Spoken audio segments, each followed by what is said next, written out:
चीन दुनिया का उभरता हुआ सबसे ताकतवर देश जो अपने आप को अब विश्व गुरु कहलवाना चाहता है। हम लोग तो बहुत दिनों से हैं, लेकिन वो अब कहलवाना चाहता है। और उसकी ताकत कोई गोली वोली नहीं है, आप खुद हैं। अगर आप अपने अगल बगल देखें तो आपके अगल बगल रखा हुआ सामानों में से 80% सामान चीन का होगा। चीन के बिना हिंदुस्तान में जीवन अब बहुत कठिन है, इसलिए क्योंकि भारत में इस्तेमाल की जाने वाली चीज़ों में 80% चीज़ें, जिस मोबाइल में बैठ के आप प्रोग्राम देख रहे हैं वो भी चीन का है, और जिस इंटरनेट से आप देख रहे हैं वो भी चीन का है। हमारी सरकारों ने पिछले 10 सालों में इतना ज़्यादा चीन पर निर्भर बना दिया है कि उसके बिना कि हमारे घर का मसाला भी अब बिना चीन के नहीं पिस पाता है।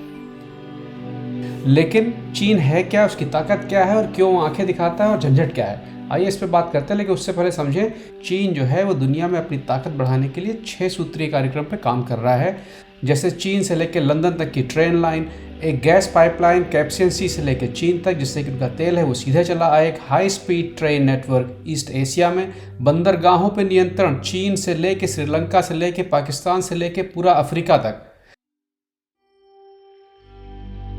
इसके अलावा तेल के कुओं को खरीदना, बैठी हुई कंपनी फैक्ट्रियों को खरीदना, और भारत में पाकिस्तान के थ्रू आने वाले फाइबर केबल नेटवर्क में अपना इन्वेस्टमेंट करना। माने कि इस समय जो प्रोग्राम आप टेलीफोन में बैठ के देख रहे हैं जिस इंटरनेट से, वो चीन के ही तारों से भारत में आ रहा है। इसके लिए 60 देशों ने हामी भर ली है। 60 देशों में उनका इंटरनेट का हिसाब किताब चलेगा। लिस्ट बहुत लंबी है, लेकिन चीन का सबसे बड़ा फोकस है पाकिस्तान। पाकिस्तान को वो एक दूसरा चीन बनाना चाहते हैं। क्यों बनाना चाहते हैं? क्योंकि पाकिस्तान से बैठ के वो भारत पे नियंत्रण और अच्छा कर पाएंगे। अगर ये सारे बिंदुओं को मैं मिला दूँ एक साथ में, तो आप देखेंगे कि सारा का सारा घेराव जो है वो भारत को घेरने के लिए है, क्योंकि भारत ही इस इलाके में एक सबसे बड़ा देश है जो चीन के नियंत्रण में नहीं आ रहा है। इससे निपटना इतना आसान नहीं है जितना आसान पाकिस्तान, नेपाल और बाकी छोटे मोटे चंगू मंगू देश हैं उनसे है। भारत से निपटना इतना आसान नहीं है, इसलिए ये घेरा धीरे धीरे धीरे धीरे धीरे धीरे बढ़ता जा रहा है। उसका असर आप यहाँ पे भी देखेंगे कि नेपाल जैसा एक छोटा सा देश भी आंखें तिरछता है, नक्शा सही करके बताता है कि भैया भारत वालों, तुमने हमारे यहाँ कब्जा किया है। हमारे यहाँ के लोग क्या करते हैं, शायरी लिख लिख के भेजते हैं ट्विटर पे कि मस्तक झुकने नहीं देंगे, मस्तक झुकने नहीं देंगे, और बैठे सभी मस्तक के ऊपर ही हैं। अब आते हैं मुद्दे की बात पे कि चीन के साथ आखिर हम लोगों का झगड़ा है क्या। ये झगड़ा एक्चुअली 1947 के समय से ही है, जब देश आज़ाद नहीं हुआ था। उस समय कश्मीर अलग था और चीन को ये आइडिया था कि जब ये अंग्रेज़ चले जाएंगे तो ये कश्मीर कुछ कर तो पाएगा नहीं, तो कश्मीर हमारे पास चला आएगा। उस समय पाकिस्तान वगैरह सब अलग नहीं हुआ था, लेकिन कश्मीर उस समय भी अलग था। तो चीन का एक आइडिया था कि तिब्बत और कश्मीर जब ये एक इलाका मिल जाएगा तो इनके पास एक बहुत बड़ा इलाका होगा जिस पे वो अपनी मिलिट्री की गतिविधियां कर पाएंगे। तिब्बत जो है वो चीन का एक बहुत बड़ा इलाका है, लगभग 13%, और वहाँ पर रहते बहुत कम लोग हैं। यही आइडिया चीन का कश्मीर के साथ में भी था कि कश्मीर पहाड़ी इलाका है, वहाँ से यूरोप का रास्ता खुलता है। अगर ये उनके कब्जे में रहेगा तो चीन की भौगोलिक परिस्थितियाँ और बेहतर होंगी।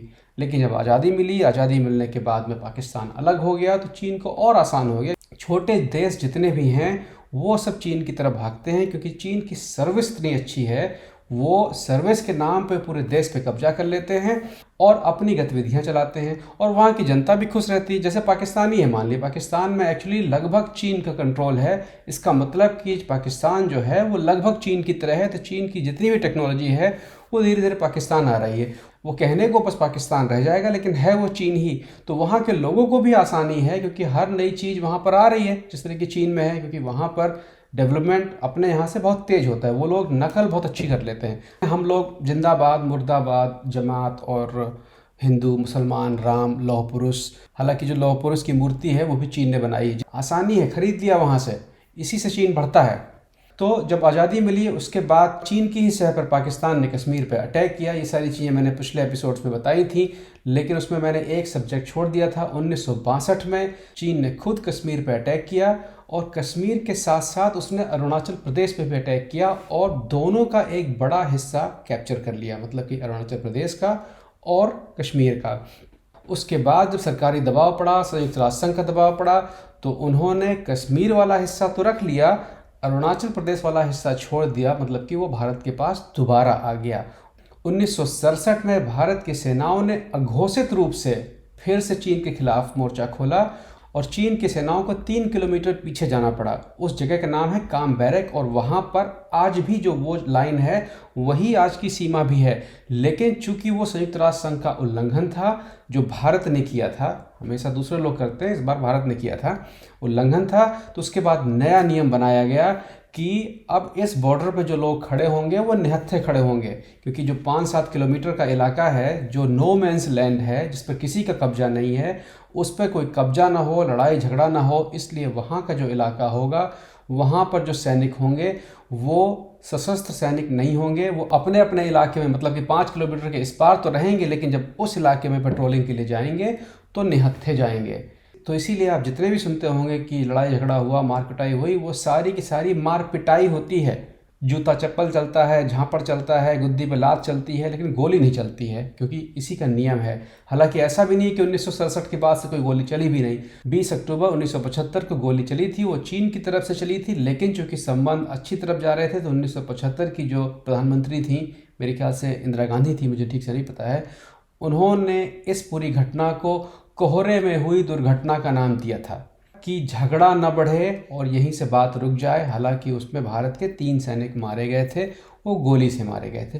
तो ये गोली चलने की आखिरी घटना थी, तब से लेके आज तक कोई घटना घटी नहीं है। अभी जो 20 सैनिक मरे हैं ये घटी है, लेकिन इसकी भी कहानी, ये अचानक नहीं मरे हैं। अप्रैल से ये मामला बिल्डअप हो रहा था।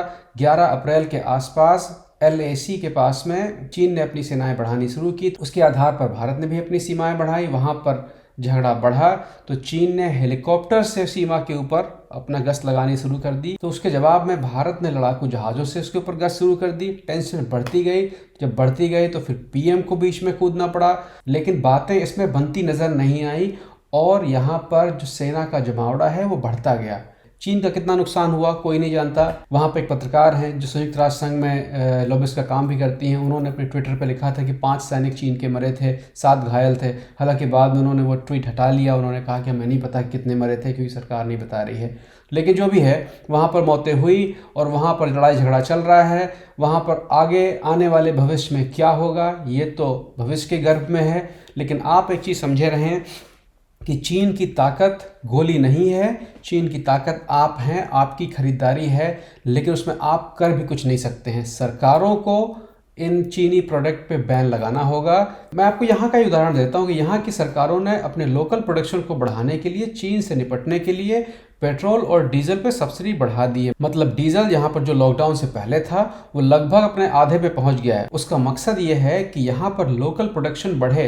प्रोडक्शन बढ़ने के लिए सबसे ज़्यादा ज़रूरत ईंधन की होती है। अपनी सरकारें इन सब चीज़ों पर ध्यान नहीं देती, ऐसे ऐसे मुद्दे उठाएंगी कि आप लोग उस पर उलझे रह जाएं। LED TV गाँव-गाँव लगवाएंगी कि उनकी वर्चुअल रैली हो पाए। सॉफ्टवेयर से लेके वो सारे TV सब चाइनीज़ है, एक भी भारत का नहीं है। रैली में लगने वाला झंडा चाइनीज़ है, 15 अगस्त का जो झंडा प्लास्टिक वाला मिलता है वो चाइनीज़ है। तो आप अगर अपनी आंखें खोल के देखें तो आप चाइना से पूरी तरीके से घिरे हुए हैं। लेकिन आप कर क्या सकते हैं उसके लिए? आप कर सिर्फ ये सकते हैं इस समय कि अपनी सरकारों पर दबाव बनाएं कि हम कम खा लेंगे, क्वालिटी हमारी कमज़ोर रहेगी, हम सीख जाएंगे, लेकिन उन पे रोक लगाइए। जब तक अपना पैसा उनके पास तक जाता रहेगा वो आपको आंखें तरेरते रहेंगे। वो क्यों डरें आपसे? खरीदना तो आपको उन्हीं से है। टेलीफोन जब बढ़िया वाला आएगा दौड़ के लेने जाएंगे, कौन सा 2+ हो, 4+ हो, 9+ ऐसे कुछ होता है ना फ़ोन, बाकी से वहीं से जाके खरीदोगे। क्यों खरीदोगे? क्योंकि भारत में और कोई ऑप्शन नहीं है। ये ज़माना हथियारों का नहीं है, ये ज़माना दिमाग का है, इकोनॉमी का है। हम और आप उस देश से तुरंत नहीं जीत सकते जिसके सामानों के दम पर हमारा आपका देश चलता हो। सारी चीज़ें, जितनी भी चीज़ें आप देखें, बाज़ार निकल जाइए आप किसी भी दुकान पे, 80% चीज़ें चाइनीज़। आपने जो चड्डी पहनी है उसकी इलास्टिक जो है वो भी चाइनीज़ है। इसलिए कोशिश करिए कि अपनी सरकारों पे दबाव बने, अपने लोकल प्रोडक्ट को बढ़ावा मिले, सरकार पैसा लगाए रिसर्च और डेवलपमेंट में, क्योंकि अगर अच्छी चीज़ नहीं बनेगी तब भी आप नहीं खरीदेंगे। आपको हक है अच्छी चीज़ खरीदने का, इसलिए तो आप खरीदते हो। ऐसा नहीं है कि आप चीन के मोह में फंसे हुए हो, क्योंकि उनका सामान अच्छा होता है और सस्ता होता है, इसीलिए आप खरीदते हो। तो ये सारी चीज़ें अपने यहाँ भी हो सकती हैं, लेकिन उसके लिए सरकारों को जागना पड़ेगा। नहीं बचेंगे तो जो चल रहा है वैसे चलता रहेगा और धीरे धीरे आप और अपाहिज होते जाएंगे। ज़रा सोच के देखें कि पिछले 10 सालों में आप लोग कितने ज़्यादा चीन के ऊपर निर्भर हो गए हैं, तो आने वाले 10 सालों में क्या होगा? सारी चीज़ें चीन की ही होंगी। भैया सच्चाई यही है, दुनिया के वो सारे देश जहाँ की पब्लिक अपने नेताओं को भगवान मानती है, उनके यहाँ यही सब होता है। चीन में भी यही होता है। चीन की पब्लिक अपने यहाँ की पब्लिक से अलग नहीं है, बिल्कुल यही मामला है। जब वहाँ पे देखा कि कोरोना की वजह से चारों तरफ दबाव पड़ रहा है, फैक्ट्रियाँ नहीं चल रही हैं, लोगों के पास पैसा कम है, तो उन लोगों ने खुद ही उन लोगों ने ही ये मसला खड़ा कर दिया। अब पब्लिक इस समय बॉर्डर देख रही है, अपनी जेब नहीं देख रही है। यही हालत अपने यहाँ भी है।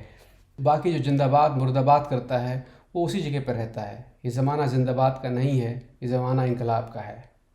फिर मिलेंगे।